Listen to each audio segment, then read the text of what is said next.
ভোগ দেওয়া হচ্ছিল। যদি ক্যামেরা কিংবা অ্যান্ড্রয়েড ফোন নিয়ে আসো তোমাদের কিন্তু এখানে আগে বলতে গেলে মধ্যবিত্তদের কাছে বাজেট ফ্রেন্ডলি একটা হোটেল।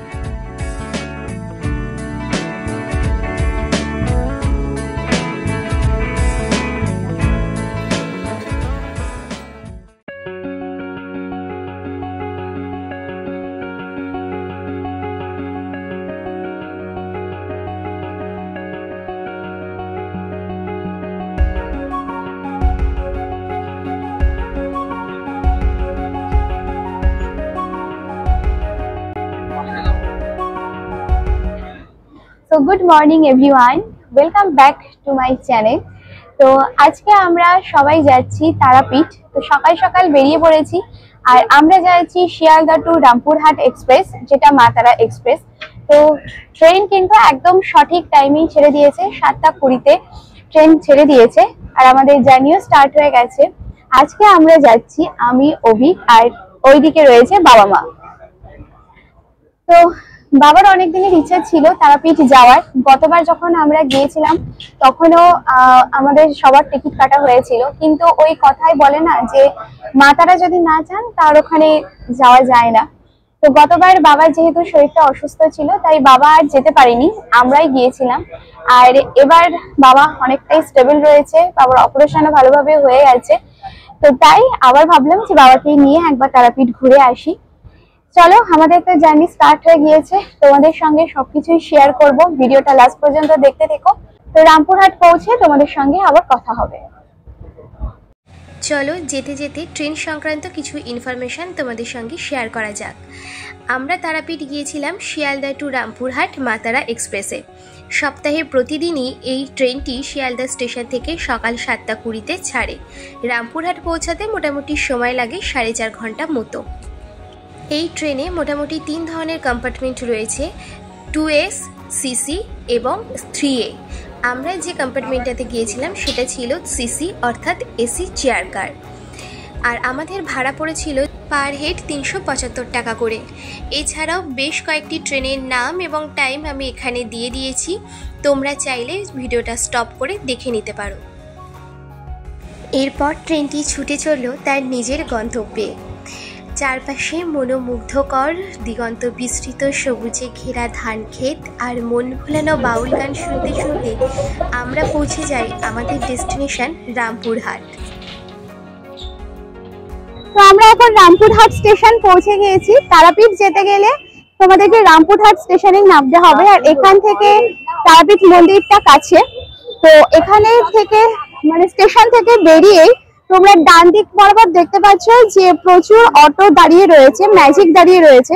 তো সেই গাড়িগুলোই যাবে তারাপীঠ মন্দির। আর আমরাও এখান থেকে একটা ম্যাজিক রিজার্ভ করে নেব কিংবা শেয়ারে যাব।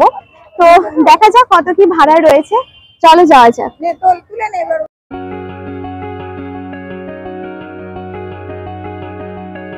স্টেশন থেকে বেরিয়ে আমরা একটা অটোতে উঠে পড়ি। পার হেড 40 টাকা ভাড়া দিয়ে আমরা রওনা হয়ে যাই তারাপীঠ মন্দিরের উদ্দেশ্যে। এই তারাপীঠ মন্দিরটি বীরভূম জেলায় অবস্থিত। কথিত রয়েছে 51টি সতীপীঠের মধ্যে অন্যতম একটি সতীপীঠ হলো এই তারাপীঠ। এখানে সতীর চক্ষু গোলকের অংশ পড়েছিল, আর গোলক শব্দের অর্থ যেহেতু তারা, সেখান থেকে এই মন্দিরের নাম হয় তারাপীঠ মন্দির। এখানে দেবী তারা উগ্র শিলারূপ প্রতিষ্ঠিত রয়েছে। তারাপীঠ সংলগ্ন মহাশ্মশানটি হিন্দু ধর্মাবলম্বী মানুষদের কাছে আর যারা তন্ত্র সাধনা করে তাদের কাছে অত্যন্ত পবিত্র একটি জায়গা। দেখতে দেখতে আমাদের গাড়ি নামিয়ে দেয় মা তারার সরণি লেখা এই তরুণটির সামনে, আর এখান থেকে শুরু হয় মন্দিরে যাওয়ার রাস্তা। যেতে যেতে তোমরা দেখতে পারবে রাস্তার দুধারে প্রচুর হোটেল আর রেস্টুরেন্ট রয়েছে, সুতরাং তোমাদের তারাপীঠে গিয়ে থাকার কিংবা খাবারের কোনো অসুবিধাই হবে না। তোমরা চাইলে মন্দির সংলগ্ন এই রোডটির কাছাকাছি হোটেল নিতে পারো, আর তা না হলে মেন রোডের ওপরে অর্থাৎ মা তারা সরণি লেখা যে রোডটি তোমাদের দেখালাম তার আশেপাশেও কিন্তু বহু হোটেল তোমরা পেয়ে যাবে, তোমরা সেখানেও হোটেল বুক করে নিতে পারো। তবে এক্ষেত্রে তোমাদের আরও একটা কথা জানিয়ে রাখি, তোমরা যদি তারাপীঠে বিশেষ কোনো দিনের আসো, যেমন ফলহারিণী অমাবস্যা কিংবা কৌশিকী অমাবস্যা, কালী পুজো অথবা যে কোনো অমাবস্যা তিথিতে যদি তোমরা আসো পুজো দিতে, সেক্ষেত্রে তোমরা আগে থেকে পারলে হোটেলটা বুক করে রেখো, কারণ এই তিথিগুলোতে মন্দিরে এতটাই ভিড় হয় যে হোটেল পাওয়াটা একটু সমস্যার হতে পারে। তাই এই সময়গুলোতে যদি তোমরা তারাপীঠে যাও তাহলে তোমরা হোটেলটা আগে থেকেই বুক করে যেও। আমরা যদিও আগে থেকে হোটেল বুক করে গিয়েছিলাম না, আমরা তারাপীঠে গিয়েই আমাদের পছন্দ মতো একটা হোটেল বুক করে নিই, আর এই হোটেলটি ছিল একদমই মন্দির সংলগ্ন। এই জাস্ট হলো আমরা হোটেলে ঢুকে গেছি, আর হোটেলটা কিন্তু একদমই মন্দিরের পাশেই, মানে এখান থেকে মন্দির হেঁটে জাস্ট 2 মিনিট লাগে। তাহলে বুঝতেই পারছো যে হোটেলটা কত কাছে মার্কেটে, আর এখান থেকে কিন্তু মার্কেট প্লেসটাও তোমরা দেখতে পারবে পুরো। তো হোটেলটা বেশ সুন্দর, চলো তোমাদেরকে ঘুরে দেখাই আমি যে আমাদের রুমটা কেমন। আমাদের রুম নাম্বার হলো 101। তো এই হচ্ছে আমাদের রুম, আর এটা হচ্ছে 4 বেডেড রুম, মানে এই রুমে তোমরা 4 জন থাকতে পারবে, 4 জন কিংবা বাচ্চা দিয়ে 5 জন তোমরা এখানে থাকতে পারবে। এখানে এরকম কিং সাইজের 2টো বেড রয়েছে, এদিকে একটা আর রয়েছে এদিকে একটা। এই হচ্ছে মিরর, এখানে একটা টিভি ক্যাবিনেট রয়েছে প্লাস টিভি, এরকম একটা ওয়ার্ড্রপ। তো এখানে তোমরা তোমাদের নিজেদের জামা কাপড় লাগেজ সবকিছু রেখে দিতে পারবে।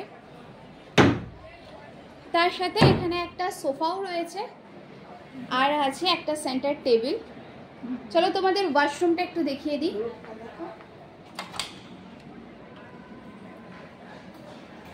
আর এই হচ্ছে ওয়াশরুম,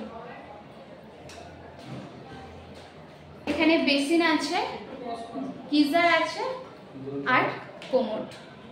থেকে ভালো যে জায়গাটা সেটা হচ্ছে এটা, তো জানলায় বসে তোমরা কিন্তু এই মার্কেটটাকে দেখতে পারবে।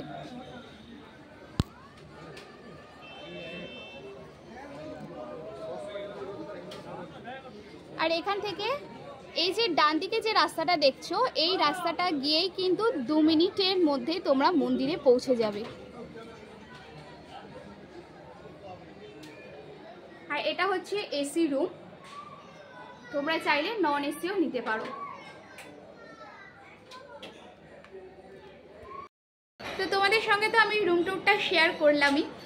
রুমটা কিন্তু সত্যি খুব ভালো, আর এখানে সবথেকে ভালো যে ব্যবস্থাটা রয়েছে সেটা হচ্ছে লিফটে, কারণ বয়স্ক মানুষরা যদি তোমাদের সঙ্গে থাকেন তাহলে কিন্তু লিফটটা খুবই দরকার। পরিষ্কার পরিচ্ছন্ন দিক থেকে কিন্তু খুবই নিট অ্যান্ড ক্লিন।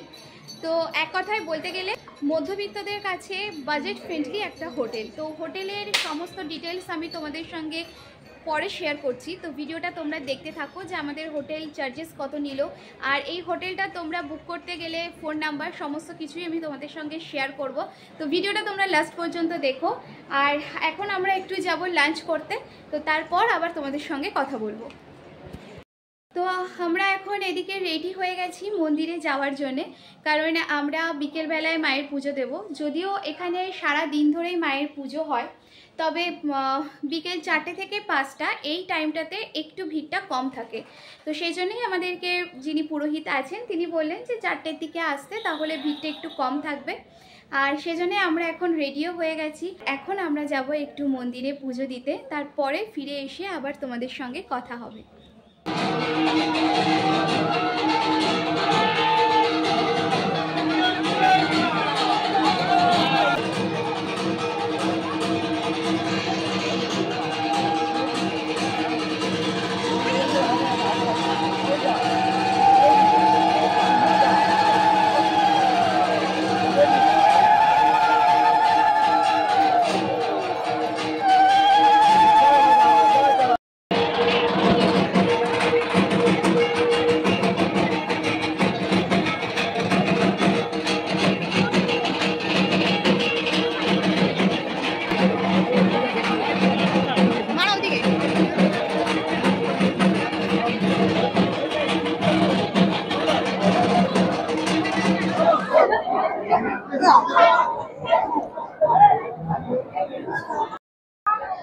তো মায়ের আরতি এই সবেমাত্র শেষ হলো, আর তারপরে তো তোমরা দেখলেই যে এখানে শীতল ভোগ প্রদান করা হয়।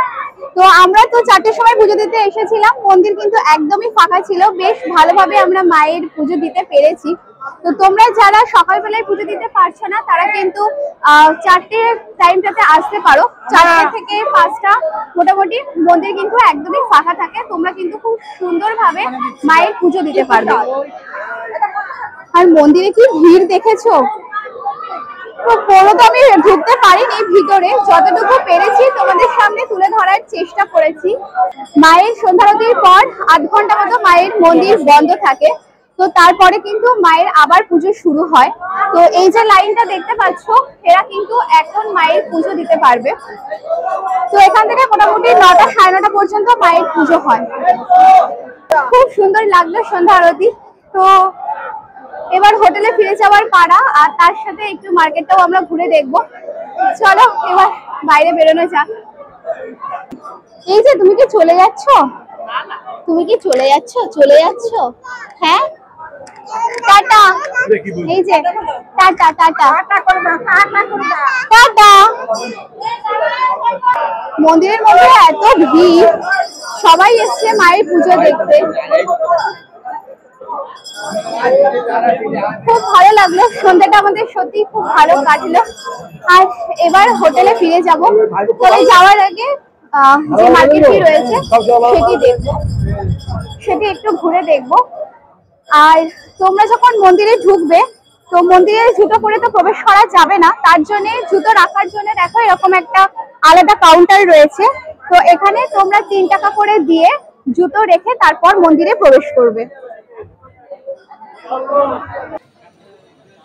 এরপর মন্দির থেকে বেরিয়ে আমরা মন্দির সংলগ্ন মার্কেটটা একটু ঘুরে ঘুরে দেখছিলাম। এখানে মন্দির সংলগ্ন প্রচুর দোকান রয়েছে যেখান থেকে তোমরা পুজোর সামগ্রী কিনতে পারো।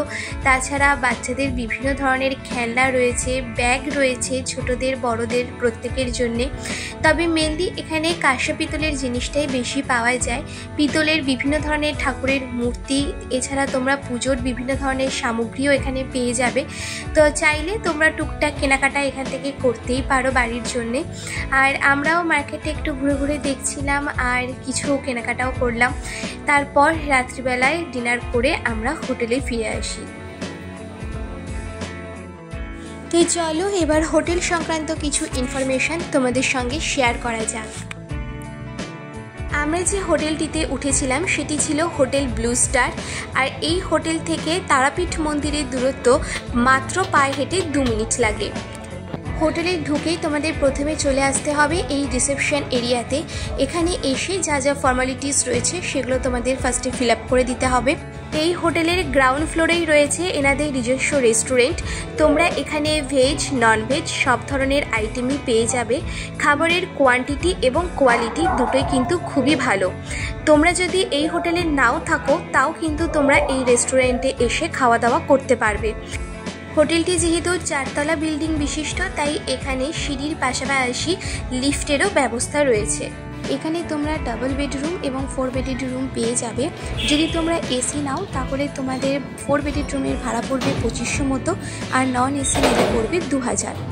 আর যদি তোমরা ডাবল বেডরুম নিয়ে থাকো তাহলে এসি রুমের চার্জেস পড়বে 1500 এবং নন এসি 1200। এছাড়া এনাদের নিজস্ব পার্কিং এরিয়াও রয়েছে। তোমরা যদি প্রাইভেট কার করে এখানে আসতে চাও তাহলে পার্কিংয়ের জন্য তোমাদের এক্সট্রা কোনো চার্জেস দিতে হবে না। মোটামুটি এই ছিল হোটেল সংক্রান্ত সমস্ত ইনফরমেশান। নিচে আমি এনাদের ফোন নাম্বার দিয়ে দিলাম। তোমরা তারাপীঠে গিয়ে যদি এই হোটেলে উঠতে চাও তাহলে এনাদের সঙ্গে ফোনে কন্ট্যাক্ট করে নিও আর তোমাদের পছন্দ মতো রুম বুক করে নিও।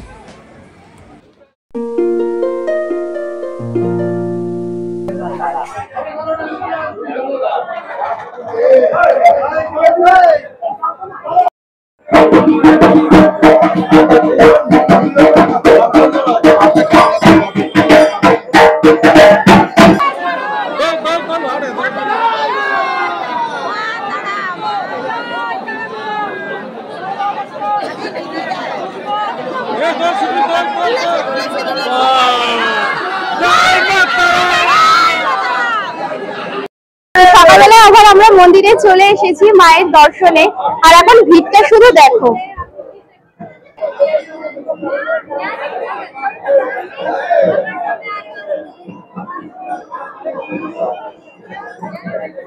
শুধু এখানেই ভিড় নয়, এখন তো সবাই পুজো দেওয়ার জন্য দাঁড়িয়েছে। তোমাদেরকে আমি দেখাই যে জেনারেল লাইনটা শুরু হয় কোথা থেকে।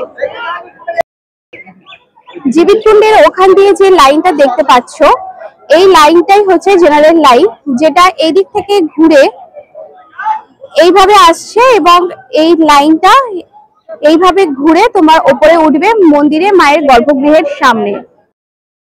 আর এই যে লাইনটি দেখছো, এটা হচ্ছে ভিআইপি লাইন, অর্থাৎ এখানে 500 টাকা আর 1000 টাকা থেকে লাইন শুরু হয়। তোমরা যদি জেনারেল লাইনে না দাঁড়াতে চাও, তোমরা কিন্তু এই ভিআইপি লাইনে দাঁড়িয়ে মায়ের পুজো দিতে পারবে। তবে বর্তমানে ভিআইপি লাইনে পুজো দেওয়ার ক্ষেত্রে কিছু নিয়মের পরিবর্তন হয়েছে। আগে তোমরা ভিআইপি লাইনে দাঁড়ালে খুব তাড়াতাড়ি মায়ের পুজো দিতে পারতে, কিন্তু বর্তমানে জেনারেল লাইনের পুজো শুরু হওয়ার ঠিক 1 ঘন্টা পরে কিন্তু ভিআইপি লাইনের পুজো শুরু হয়। মায়ের পুজো শুরু হয় ভোর 5:30টা থেকে। সুতরাং তোমরা যদি জেনারেল লাইনে দাঁড়িয়ে পুজো দিতে চাও, তাহলে তোমাদের কিন্তু ভোর থাকতে এসে এখানে লাইন দিতে হবে। এছাড়াও তারাপীঠ মন্দিরে কিন্তু আরও বেশ কয়েকটি নতুন নিয়ম চালু হয়েছে, তো চলো সেগুলো জেনে নেওয়া যাক। নতুন নিয়মটা চালু হয়েছে সেটা হচ্ছে, এখানে কিন্তু তোমরা যদি ক্যামেরা কিংবা অ্যান্ড্রয়েড ফোন নিয়ে আসো, তোমাদের কিন্তু এখানে আগে জমা দিতে হবে, তারপর তোমরা এখান থেকে মন্দিরের গর্ভগৃহে প্রবেশ করতে পারবে। তোমরা যদি অ্যান্ড্রয়েড ফোন কিংবা ক্যামেরা নিয়ে না আসো, যদি কিপ্যাড ফোন হয়, তাহলে সেক্ষেত্রে এখানে কিন্তু ফোন রাখার কোনো ব্যবস্থা নেই, মানে ফোন রাখতে তোমাদের হবে না। কিপ্যাড ফোন আনলে তোমরা কিন্তু ফোন নিয়ে মন্দিরে প্রবেশ করতে পারবে। মন্দির থেকে বেরিয়ে আমরা চলে যাই মন্দির সংলগ্ন তারাপীঠ মহাশ্মশানে। এখানে রয়েছে তারাপীঠের ভৈরব, সাধক ও বামদেবীর সমাধিস্থল, আর রয়েছে মা তারার চরণ। তো তোমরা তারাপীঠে গেলে মায়ের পুজো দেওয়ার পর এই জায়গা দুটো ঘুরে দেখে নিতে পারো। এরপর ব্রেকফাস্ট কমপ্লিট করে আমরা প্রথমেই চলে যাই আটলার উদ্দেশ্যে। এই আটলা হচ্ছে সাধক বামদেব, যিনি হলেন তারাপীঠের ভৈরব, সেই সাধক বামদেবীর জন্মস্থান। তারাপীঠ থেকে আটলায় আসার জন্য তোমরা প্রচুর টোটো পেয়ে যাবে। তোমাদের আসা যাওয়া মিলিয়ে খরচা পড়বে 100 টাকা মতো। তো এখানে এসে তোমরা দেখতে পারবে বামদেবীর জন্মভিটে। এর ভিতরে যেহেতু ফটোগ্রাফি অ্যালাউ নয়, তাই তোমাদেরকে বাইরে থেকেই দেখালাম। এবং তার সঙ্গে তোমরা দেখে নিতে পারবে বিশ্ববাসিনী মায়ের মন্দির। আর এই মন্দিরে তোমাদের জুতো খুলে প্রবেশ করতে হবে। মন্দিরের ভিতরে যেহেতু ফটোগ্রাফি অ্যালাউ নয়, তাই বাইরে থেকেই তোমাদেরকে মন্দিরটা ঘুরিয়ে দেখালাম। তোমাদের হাতে যদি সময় থাকে, তাহলে তোমরা এর পাশাপাশি ঘুরে দেখে নিতে পারো গৌরী মঠ, জগন্নাথ মন্দির, নিতাই বাইরি, ইস্কন মন্দির, এই জায়গাগুলো। 1 রাত 2 দিনে তারাপীঠের ভ্রমণ আমাদের এখানেই শেষ। তো আজকে আমরা চেক আউট করে যাচ্ছি হোটেল থেকে, আর আমাদের ট্রেন রয়েছে 2:10-এ। বাড়ি ফেরার দিন আমরা পুরোহিতকে বলে মায়ের একটা অন্নভোগ নিয়ে নিয়েছিলাম। আমাদের বসে খাওয়ার যেহেতু আর সময় ছিল না, তাই আমরা ভোগ প্রসাদটা নিয়েই এসেছিলাম। তোমরা মায়ের ভোগ গ্রহণ করতে চাইলে 1টা থেকে 2টো পর্যন্ত মন্দিরে ভোগ প্রসাদ বিতরণ করা হয়। তার আগে 12টা থেকে 1টা পর্যন্ত সেখানে গিয়ে কুপন তোমাদের সংগ্রহ করতে হবে। তো ঘড়িতে বেজে গেছে 2:10, আর ট্রেন কিন্তু একদম রাইট টাইমেই তার যাত্রা শুরু করে দিয়েছে বাড়ি ফেরার উদ্দেশ্যে। তো তোমার কেমন এনজয় করলে তারাপীঠে? আমরা ভীষণ ভালো এনজয় করলাম। আমার তো খুবই ভালো লেগেছে। মা তারাকে যেভাবে দেখা দিলেন, মা তারা মানে প্রাণ ভরে যায়, এর উপর আর কিছু নেই। বাবার কেমন লাগলো? আমার তো এইটাই, এর জন্যই তো আসা এত কাল ধরে। যাই হোক, আমার একটা পুজো দেবো, বহুত বছরে ইচ্ছা ছিল, সেটা এবারে পূরণ হলো এবং ভালোই লাগে। হ্যাঁ, তো বাবার অনেক দিনের সত্যি ইচ্ছা ছিল তারাপীঠে আসার, কিন্তু মা যতক্ষণ না টানেন মায়ের কাছে কেউ আসতে পারে না। বাবার ইচ্ছাটা পূরণ হলো, মায়ের টানে তারাপীঠ দর্শন হয়ে গেল। আর সত্যি বলতে আমাদের পুরোহিত খুব ভালোভাবেই দর্শন করিয়েছেন। তো ওনার ফোন নাম্বার আমি ডিসক্রিপশন বক্সে দিয়ে দেবো, তোমরা যদি চাও তাহলে কন্ট্যাক্ট করে নিতে পারো। তো আজকের মতো ভিডিওটা এই পর্যন্তই। তোমাদের যদি ভিডিওটা ভালো লেগে থাকে, তাহলে প্লিজ চ্যানেলটাকে সাবস্ক্রাইব করে পাশে থাকা বেল বাটনটা প্রেস করে দিও। আর তোমাদের কেমন লাগলো আমাকে অবশ্যই কমেন্টে জানিও। ভালো লাগলে একটা লাইক করে দিও, কমেন্ট অ্যান্ড শেয়ার করে দিও। নেক্সট ভিডিওয়ে আবার তোমাদের সঙ্গে দেখা হচ্ছে। ততক্ষণ সবাই ভালো থেকো, সুস্থ থেকো, টাটা।